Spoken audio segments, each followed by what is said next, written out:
आप सभी को जय मसीह की। तो आइए हम परमेश्वर का वचन देखते हैं। ये परमेश्वर का वचन सामर्थ्य वचन है। अगर हम इस वचन को अपने हृदय में ग्रहण करते हैं तो ये वचन हमारे लिए बहुतायत से आशीष का कारण बनेगा।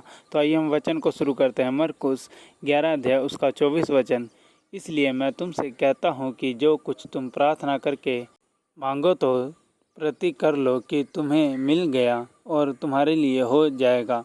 परमेश्वर का वचन कहता है कि जो कुछ तुम प्रार्थना में मुझसे मांगते हो, मुझसे जिस चीज़ के लिए तुम प्रार्थना करते हो, तो उस चीज़ को तुम प्रति कर लो कि तुम्हें मिल गई, वो चीज़ तुम्हें मिल गई है। परमेश्वर कहता है कि उसका वचन कहता है कि जो तुम मुझसे मांगते हो प्रार्थना में, वो चीज़ तुम्हें मिल गई। ये चीज़ तुम समझ के मुझसे प्रार्थना करा करो, तुम अंगीकार करा करो कि परमेश्वर ने वो चीज़ मुझे दे दी है। उस चीज़ के लिए परमेश्वर का धन्यवाद करा करो। परमेश्वर का वचन यही हमें सिखाता है कि तुम प्रति कर लो कि वो चीज़ तुम्हारे लिए हो गई है, वो चीज़ तुम्हें मिल गई है। परमेश्वर के वचनों के द्वारा जो भी हम प्रार्थना करते हैं वो प्रार्थना सच्ची प्रार्थना होती है।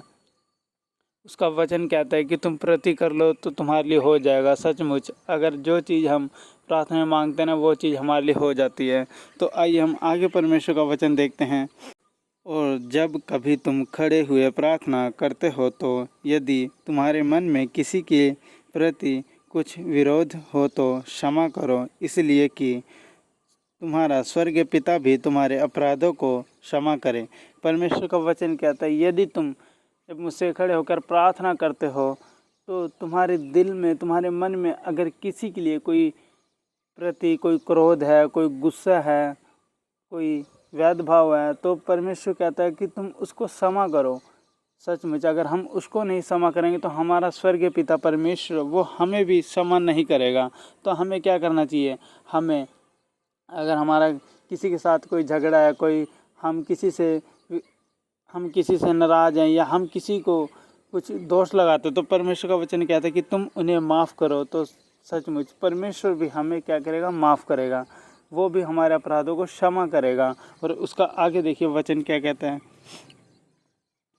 और यदि तुम क्षमा ना करो तो तुम्हारे पिता भी जो स्वर्ग में है तुम्हारे अपराधों को क्षमा ना करेगा। सचमुच परमेश्वर का वचन यही कहता है कि यदि हम किसी के अपराधों को अगर क्षमा ना करें ना, तो सचमुच हमारा स्वर्गीय पिता परमेश्वर वो हमारे अपराधों को भी क्षमा नहीं करेगा।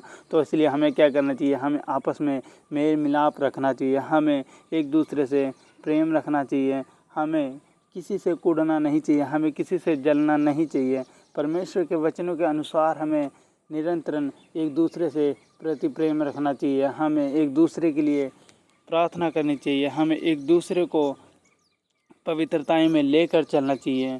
तो वचन हमें यही सिखाता है कि हमें जो भी कुछ हम प्रार्थना करके मांगते हैं तो वो हमारे लिए हो जाता है। और हमें एक दूसरे को प्रार्थना में याद रखना है कि अगर ये मेरा विरोधी है तो हमें उसके लिए भी क्या करना है? हमें उसके लिए भी प्रार्थना करनी है, ताकि वो भी नाश न हो परंतु अनंत जीवन पाए। इस वचनों के द्वारा आप सभी को आशीष मिले। आप सभी को जय मसीह की।